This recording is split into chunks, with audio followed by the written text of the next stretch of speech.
You know what? I'm just going to call Zach and Rami.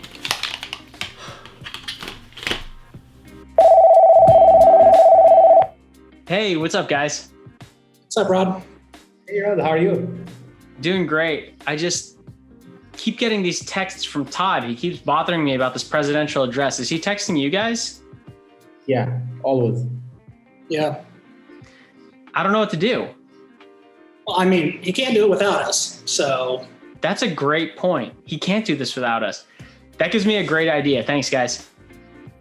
Hey, IPEG. It's been an absolute crazy year. Hi there, IPEG. I'm Rod Gerardo, research resident at Cincinnati Children's Hospital. And if Todd thinks he's going to give this talk without me, he is out of his mind. So, without further ado, here is your presidential address. But out of that, we saw the power of digital and how we can teach and educate in alternative means.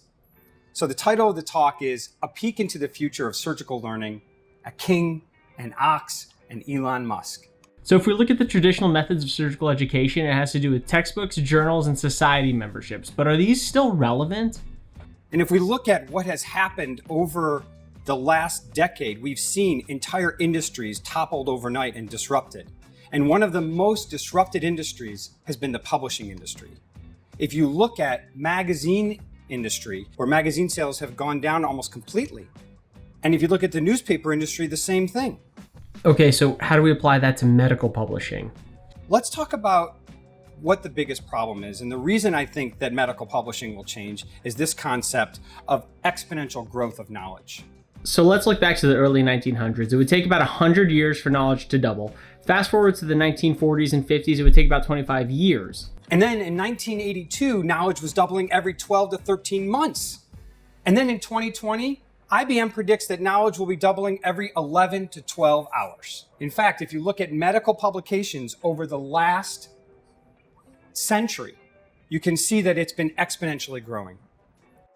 Okay, hold up. So take a look at this graph here. So in the 1950s, the doubling time of medical information was about 50 years. Fast forward to today, it takes about 70 days for the amount of medical information to double. So who cares? Who cares? Medical knowledge doubles. Is that a big problem? Well, let me tell you a story about a king and a chessboard. Once upon a time, this man invents a chessboard and he takes the game to the king and he says, "Here, king, this beautiful game of chess." And the king says, "This is the most amazing game I've ever seen. What can I do to repay you?" And the man says, "I'm a simple man. All I need is rice. Just give me rice and I'll take it home to my family." And the king says, "How much rice do you want?" And he says, "Well, let's play a game with the chessboard.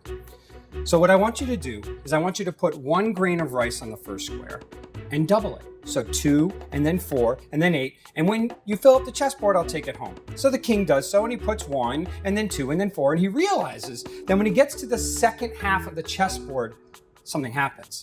A big number becomes a massive number. And then the entire room that they're in fills up with rice. And then the palace fills up with rice. And then the entire country of India fills up with 3 feet of rice. Then they finally covered the chessboard. That's the power of doubling. And that's what's happening with knowledge right now. We are on the second half of the chessboard. Do the math. That's 18 quintillion grains of rice. Let's talk about the textbook. Right now, textbooks are published about every 10 years or so. This made sense in the early 1900s when the amount of information between 2 editions of a textbook wasn't too different. But now, when you look at between 1982 and 2020, look how much knowledge grew in the last 40 years. At that rate, you're going to have to update the textbook every day. So textbooks don't work because they're always going to be outdated now. So this is the new problem. When a great article is published, it's impossible to identify because it's camouflaged by so much other stuff. So when my dad was a medical student and went through medical school and then he did his entire career, the amount of medical knowledge was vastly smaller than the amount that's out there today. So a general surgeon could really be that, a general surgeon, and know and operate on anything and everything. But this is us now. This is us. We are on the second half of the chessboard. So for us to keep up with information is almost impossible. Maybe what happens is we wake up in the morning and you lay down and we just load knowledge into our brains. We just load pediatric surgery into our brains and we say, that hurt. And okay, I know pediatric surgery now. Sounds really crazy, but look at this company that the Doge King himself, Elon Musk, is investing in. Billionaire entrepreneur Elon Musk has launched a new startup which will work to implant artificial intelligence technology into the human brain. Okay, Elon, that's really interesting, but how do we get to that point of knowledge? Well, this is a great book. This is called Harnessing Our Digital Future by Andrew McAfee. And this talks about 3 concepts that are probably going to revolutionize how everything is going to be done using digital in the future. And I want to talk about number 1. Number 1 is machine. All right, Todd, what is machine learning? Normally, we code a computer and say, if the user does this, then you do that. And we tell the computer very specifically what to do. In machine learning, we actually program the computer to learn on its own, so that as time goes on, it starts making its own decisions. Here's Google CEO Sundar Pichai demoing Google's AI assistant. When you just ask it, make me a haircut appointment between 10 and noon. What happens is the Google Assistant makes the call seamlessly in the background for you. So what you're going to hear is the Google Assistant actually calling a real salon to schedule the appointment for you. Let's listen.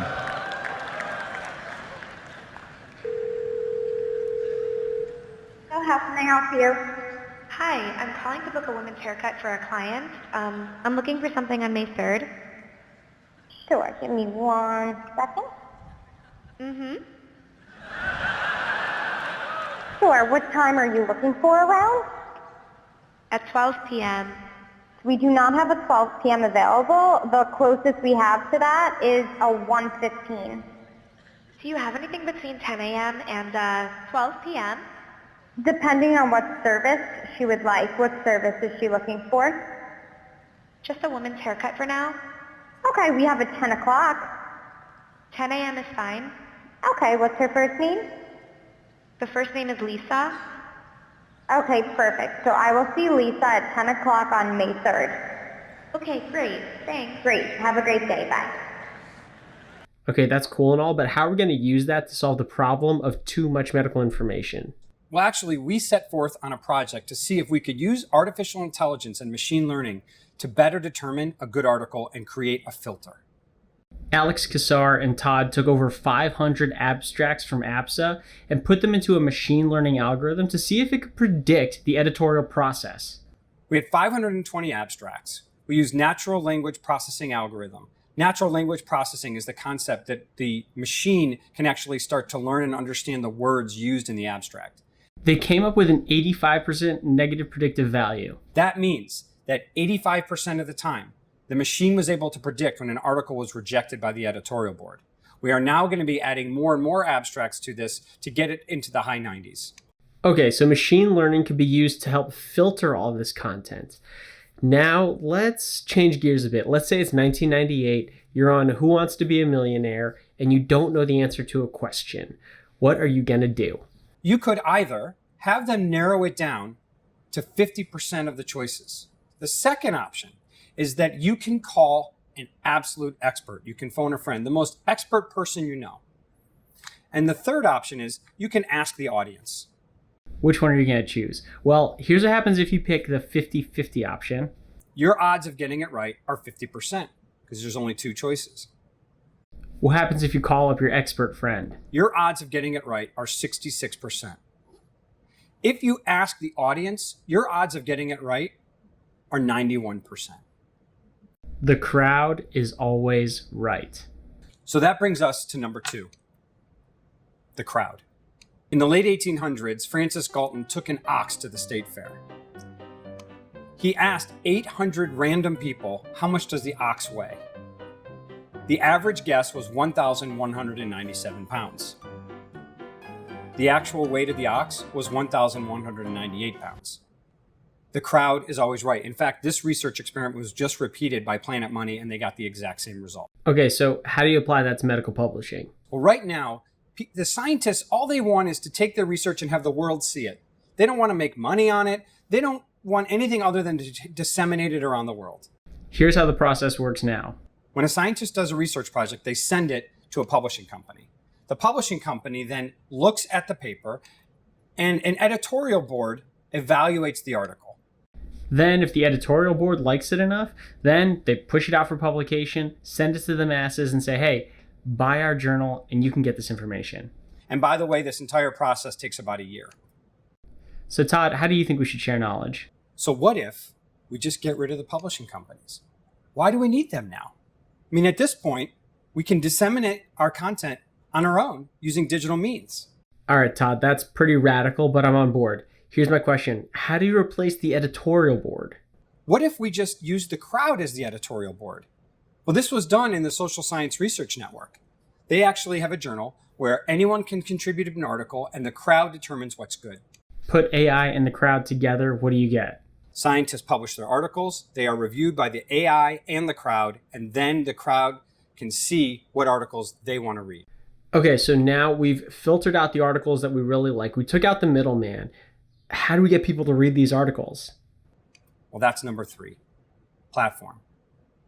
The way to get this knowledge around the world is with modern day platforms and mechanisms to disseminate the knowledge. Let's talk about a different situation.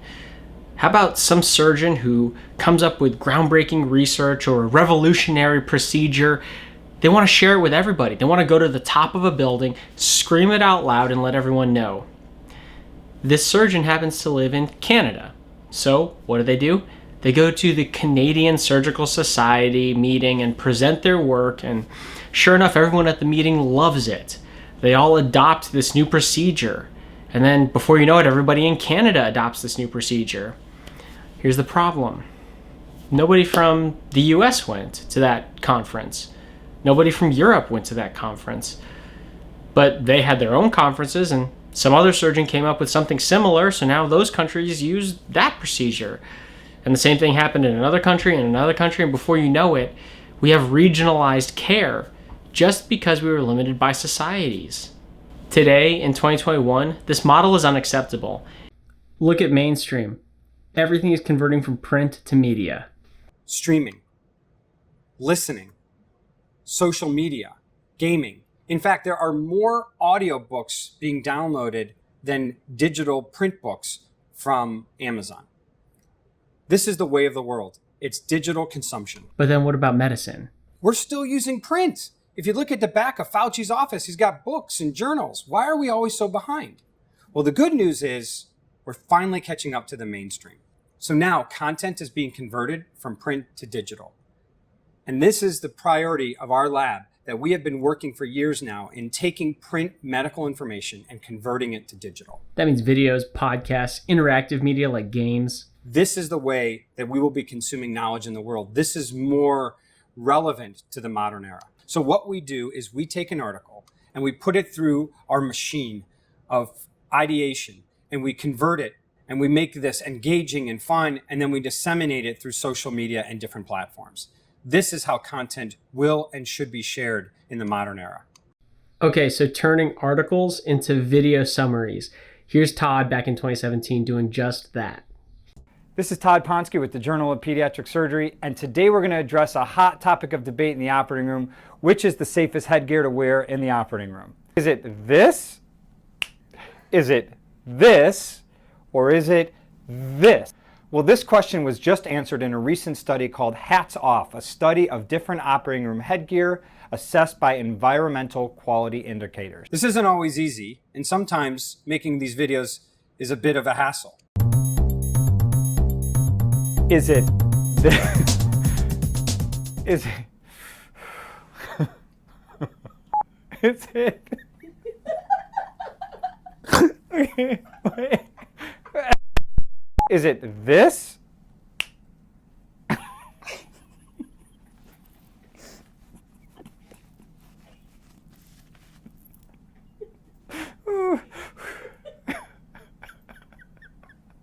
Well, let me tell you this. My fellow, Nick Bruns, years ago went and presented at SAGE's conference. I was very proud of him. There were hundreds of people in the audience. But a week later, we published this on social media, and we had 50,000 people reached. With content and meetings all going digital, societies no longer need to be constrained by the physical location of their meetings. Here are some examples of converting medical knowledge into media.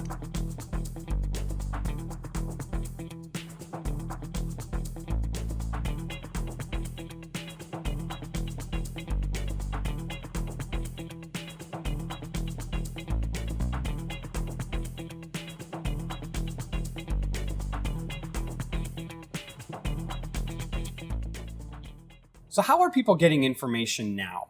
What is the fastest growing social media network? Any guesses? It's TikTok. Why? Well, So here's the story about how Todd's content gradually shortened over time. we started doing online courses and they would go 1 or 2 days, all day. And then we started doing half days. And then we started doing 2 hours or 1 hour. And now people are wanting content that's 1 minute. It seems as though people prefer shorter bites of content as opposed to multiple days of education. So this is why TikTok is so successful. It delivers information in bites of information that are 30 seconds to 1 minute long. Here's an example of Rod Gerardo, my current research fellow, doing JPS articles on TikTok. On that case, yeah, it's taking forever. I bet the residents doing it. Good point. I wonder how much longer surgeries take when they have residents in them. I'm Rod from Cincinnati Children's, and here's an article that looked at just that. Study authors looked at about 1,800 appendectomies, some of them with and some of them without a resident. And they compared things like operative time, cost, and then the post-operative outcomes. What did they find? Resident involvement was associated with a significantly increased cost, about $600, and operative time, about 10 minutes. But there was no significant difference in post-operative complications. We've also realized the power of audio. Today I want to talk about a 4-letter word. Pimp. Well, at least in medicine, it's like a 4-letter word. When the pimp's in the crib, ma, drop it like it's hot. No. You see, I don't mean pimping like the way Snoop Dogg talks about it. I'm talking about the kind of pimping that you see on Grey's Anatomy. Name the common causes of post-op fever. Yes. From your head, not from a book. So doctors around the world learn a lot about clinical medicine from this style of teaching. And we call it Pimping. Pimp questions, pimping. Pimp Questions. It's that constant barrage of clinical questions from whoever you're learning from. And we continue to use it because we believe that you'll never forget something. And if you get it wrong, you'll never forget it. When I get a question wrong, like that's something I'll never forget. People love listening. Why? Because you can do it while you're doing something else. It fits into the lifestyle of a busy surgeon. You can drive, you can work out, you can, between cases, take a listen to something and learn when you're multitasking. This is the power of audio. And this is really the trend on how people are consuming knowledge. all right, so now we have all this great content, but it goes out there in kind of this unorganized fashion. So how do you tailor it so that someone can get just the content that they want? This is how music started off. People would listen to music on an album and they would go buy the album. But then when music went digital, we had a problem because we had all these digital files all over the place, but there was no organization to it. You'd have to go on the internet and try to find music files here and there until Spotify came out. And Spotify actually was able to aggregate this content into a usable, organized way. Okay, so how do we do that with medical knowledge? I mean, let's say you look up a disease. How do we aggregate all of the possible media relevant to that topic?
All right, changing gears a bit. What about live events? Is that the next big medical thing that needs a digital upgrade? I want to talk about something that my research fellows Rod Gerardo and Rami Sha'aban came up with. When they first started doing their research with me, I gave them a challenge, as I do all my fellows. We're going to work on the existing projects, but I want you to come up with something that you think will be game-changing in how digital media will teach the world. And they came up with this idea called a Storycast. The idea is that it would be a choose-your-own-adventure interactive video learning session where the audience or the user decides the outcome. Let's take a look.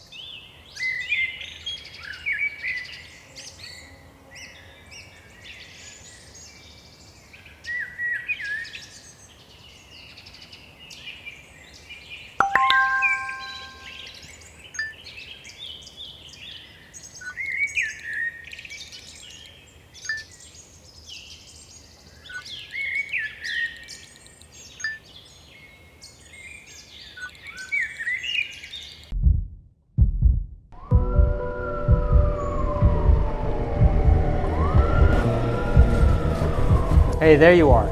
I just got the call. 5-year-old male pulled from a house fire. Vitals are listed here. What should we do first? Looks like there's a pelvic fracture on X-ray. Here are the vitals. What do you want to do? All right, let's start taking out some of these packs. Do you see what I see? It looks like a splenic laceration, probably a type 1, but it's not bleeding anymore. What do you want to do?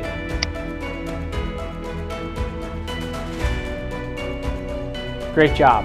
So in summary, the patient came in and you immediately evaluated his ABCs. Realizing that the airway may have been compromised from inhalation injury, you elected to intubate, and you did it.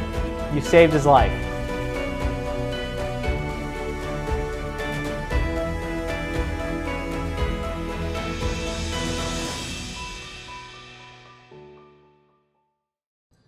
So this idea was very exciting, but we wanted to take it one step further. Could we apply this to live? So what did we do? We made a neuroblastoma storycast and created a live webinar without PowerPoints or slides or anything. We just let the audience decide every clinical decision tree to determine the outcome of the case.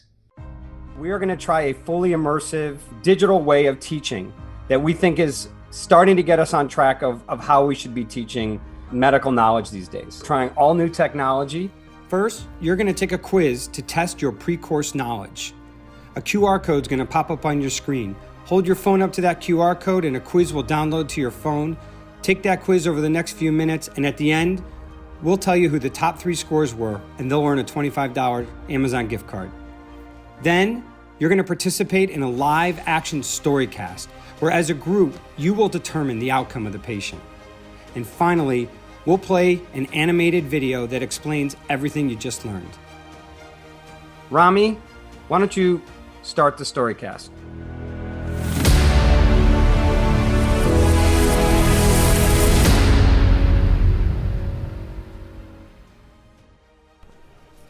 Hey, there you are. I just saw our first clinic patient. 1-year-old male. Mom noticed an abdominal mass while bathing him. But on exam, there's a non-tender, palpable mass in the left upper quadrant. What do you want to do? Okay, so we've got a non-tender, palpable mass in the left upper quadrant. So we have 2 choices here. You can either A, order lab work, including urine catecholamines, UA, and abdominal ultrasound, or B, order a beta HCG, CEA, AFP, and abdominal ultrasound. We're going to go with what the audience chooses here. So whatever the majority is what we're going to go with. And it keeps creeping up. It looks like the majority, well, it keeps going up higher. It looks like the majority definitely want to do A, really washing out B there. So I think we have enough answers that I think the majority are definitely going to go with A. So Rami, go ahead and take us through A. Ultrasound shows that the mass is adrenal in origin. A CT chest, abdomen, pelvis doesn't show any lesions anywhere else in the body. What other tests do we have to get?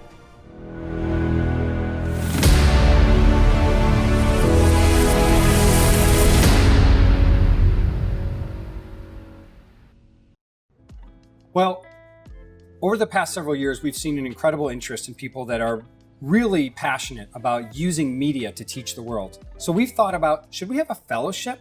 Should we have a training program in how to use media to teach medicine. It would be maybe a new career path. This fellowship would consist of learning from marketing, learning digital video editing, audio editing, learning about social media, all the things that go into responsible digital reporting of medical information. So in summary, things are absolutely going to have to change. With this exponential growth in medical knowledge, the traditional societies, journals, and textbooks are not going to be adequate. We're going to have to find new ways of getting the right information all over the world. Filtration. We're going to have to use crowds and AI to help find the important information. Dissemination. How do we democratize this knowledge and get it all over the world? New platforms, digital and audio media, social media. And finally, as this becomes a more popular way of sending knowledge around the world, we're going to have to train people who know how to do this in the right way. And that's a wrap on Todd's presidential address. IPEG, thank you so much. And Todd, awesome talk, boss. Thank you so much. Hope you have a great morning, afternoon, and evening.